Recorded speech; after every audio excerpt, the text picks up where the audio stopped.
Multiculturalism failing, says Swedish Prime Minister. He pleads for order as riots engulf Stockholm suburbs. This is from, what, the 22nd? In Sweden, critics of the multiculturalism policies lashed out at immigration laws. It says here that 80% of the 11,000 residents of this Husby, the city, are first or second generation immigrants.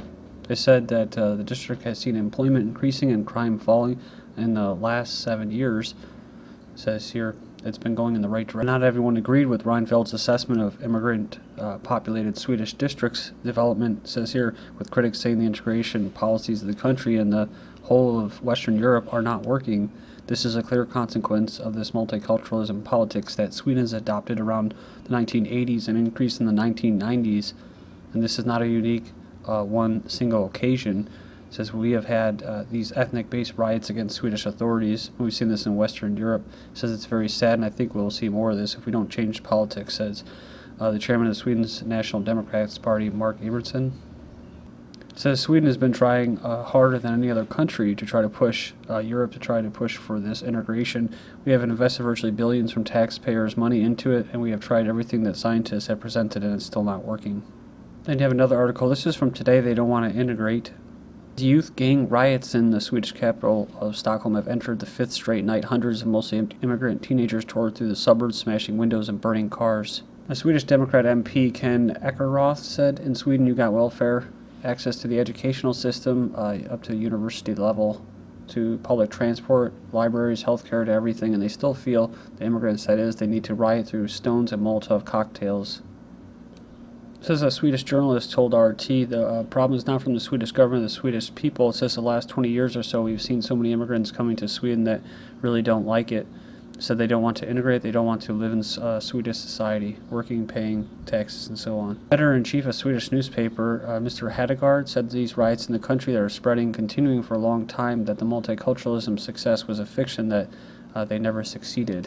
From the 22nd of May, Traitors shout, "Yes, we can," while immigration bill passes. It says here, Senator Chuck Schumer, chief sponsor of the bill, which would make citizens of tens of millions of illegal immigrants to the United States. So it's supposed to create a pathway to U.S. citizenship for millions of illegal immigrants.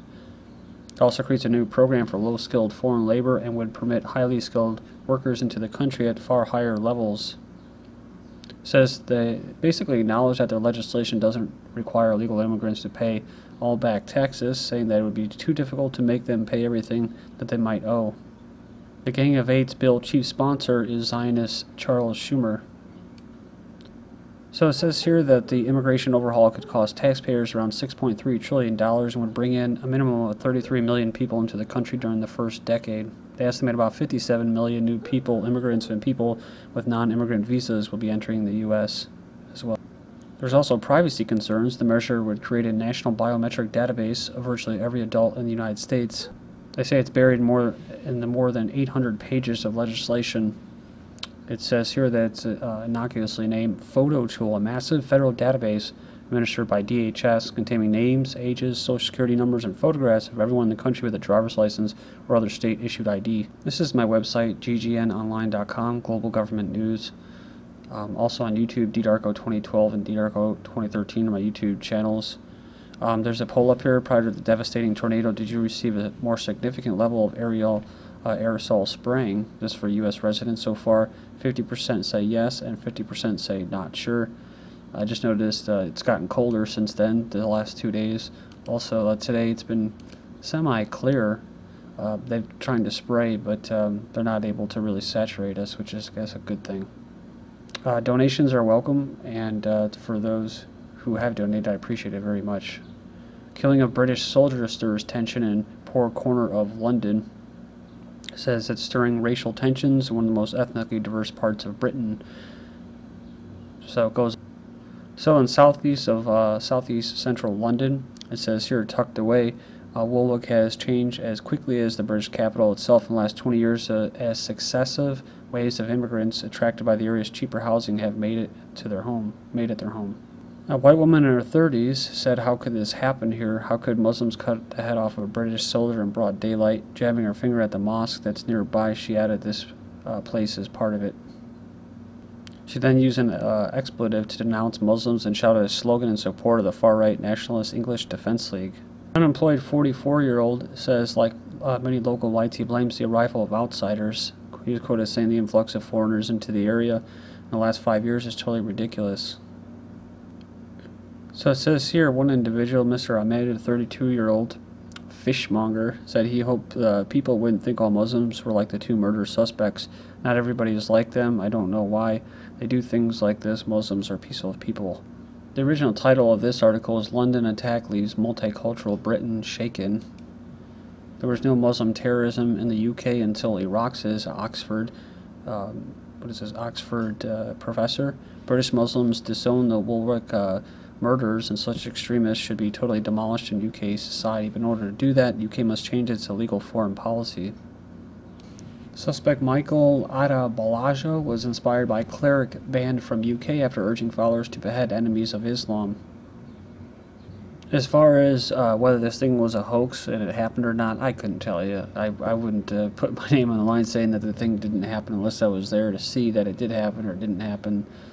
But I'll never forget the Sheikh Imran Hossein basically saying, this is like a year ago, I remember seeing the video, he's saying that eventually you'll see it to where the Zionists will pull their card of the whole world of Islam and Muslims are rising up and to, to create that threat. So I always kind of just remember that quote.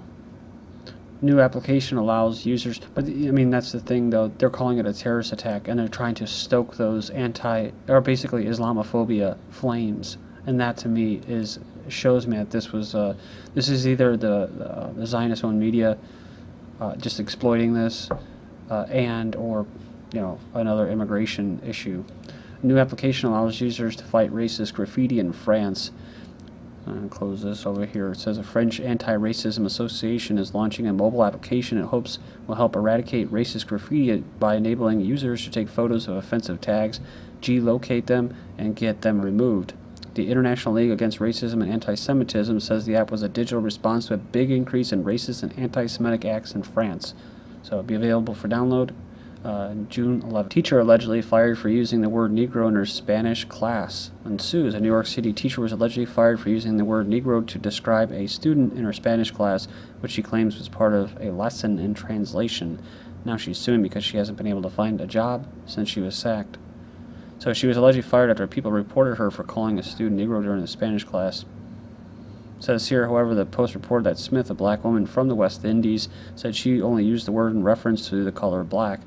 She then reportedly explained to her student that it is not a derogatory term and that the Spanish word for a black person is moreno. So it says here her attorney says that they haven't even accounted for how absurd it is for someone who's black to be using a racial slur to a student. Talk about context. There's a lot of things wrong here. Israeli minister apologizes for accusing UK of disguised anti-Semitism. So the Strategic Affairs Minister, Mr. Steinitz, says comments to the Telegraph newspaper saying British perceptions of Israel were more negative than those of other Western or European countries was taken out of context. Steinitz said in the past times people said that they were against Jews. Now, especially after the Holocaust, nobody says that they are against Jews, but people are against the Jewish state. It says there should not be much difference between people in America, Canada, Britain, and Australia. They have the same language and similar cultures, and still in America, Canada, and Australia, in opinion polls, most citizens support Israel with a very warm, cozy feeling. In Britain, it is much less. Well, it is a main headquarters for the Rothschilds banking dynasty, so maybe there's that, I don't know. Millions falling into poverty in recession-racked Italy, says a report. Millions of Italians cannot afford to heat their homes properly or eat meat as our country is racked by recession and soaring unemployment, says a report. Found the number of people considered seriously deprived had doubled in the past 2 years. Something else I noticed, like in Greece, was this National Socialism rising, and it's just a result of what's going on with immigration and the economy. Whether this is being engineered by the powers that be or not, this is what's happening. UK's complicity in Syria is as reprehensible as Woolwich attack. And I'm sorry if I'm butchering that word or that name of that city.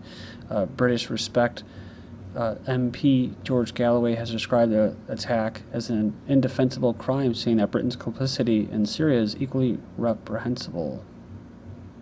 He says the London attack, where people were beheaded, was similar to incidents taking place in Syria every day, adding that Britain is helping to pay for that sickening barbarism in the Arab country. Says the sickening atrocity in London is exactly what we were paying the same kind of people to do in Syria.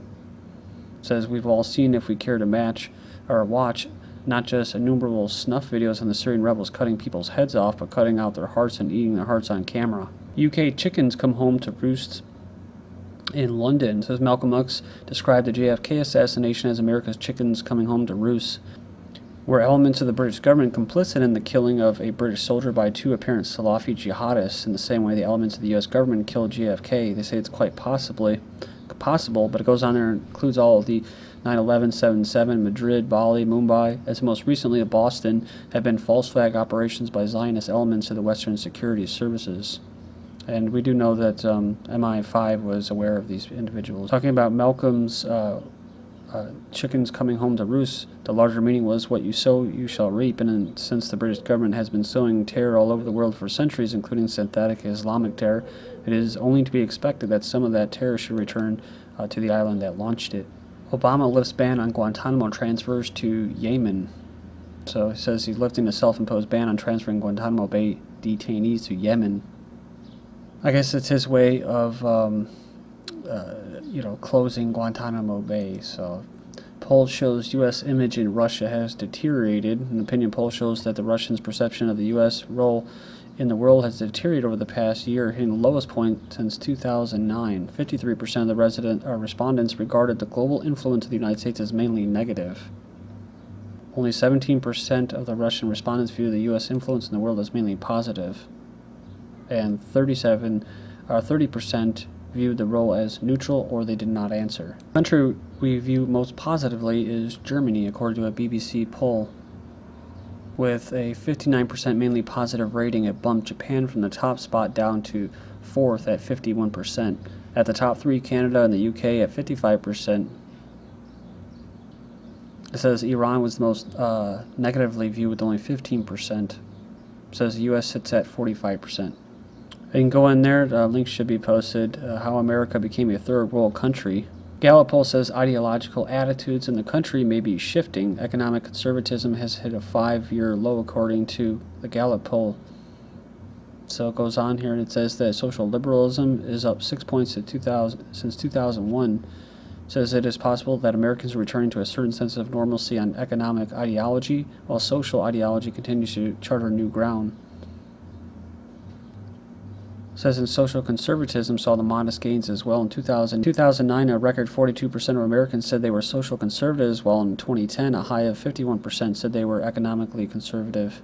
Arizona lawmaker comes out as atheist during House prayer.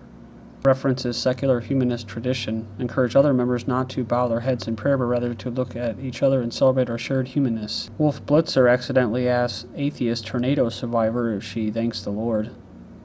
So it says here that you are all right, but you made the right call. It says we're here and we don't blame anyone for thanking the Lord. Though Vitzman handled the situation graciously, Blitzer would be well advised not to assume that every interview subject believes in God. After all, America experienced a 13% drop in religiosity between 2005 and 2012. It's the beginning of the end. Gay Scout vote only first step in demise of scouting, says the leaders. Says the Boy Scouts is a private organization, but has chosen to place sex and politics above its timeless principles, and they will ultimately fail because of this change. So, President of Texas Values said that they've willingly opened the door to allow homosexual advocates to overrun an organization that stands for a code of morality that these intolerant advocates reject. And we just remember covering in Georgia, there was a protest that was broken up, or at least anti-protest for gay marriage. It says here, court cancels Ukraine's first gay pride rally. So, last year, organizers canceled the event at the last minute when skidheads gathered at the planned location, intent on beating up the participants. Femin is financed by a Jew. It says here, a topless feminine activist held a fake gun in her mouth in the altar of Notre Dame Cathedral a day after historian Dominique Venner shot himself dead inside the iconic Paris building. They said here, with a slogan around their chest, "May fascists rest in hell." Feminine activists receive a salary of about $1,000, and the funds partly come from a Jew named Jed Sundin. And we'll return with this article: Tunisian feminists arrested for alleged provocation. Thank you.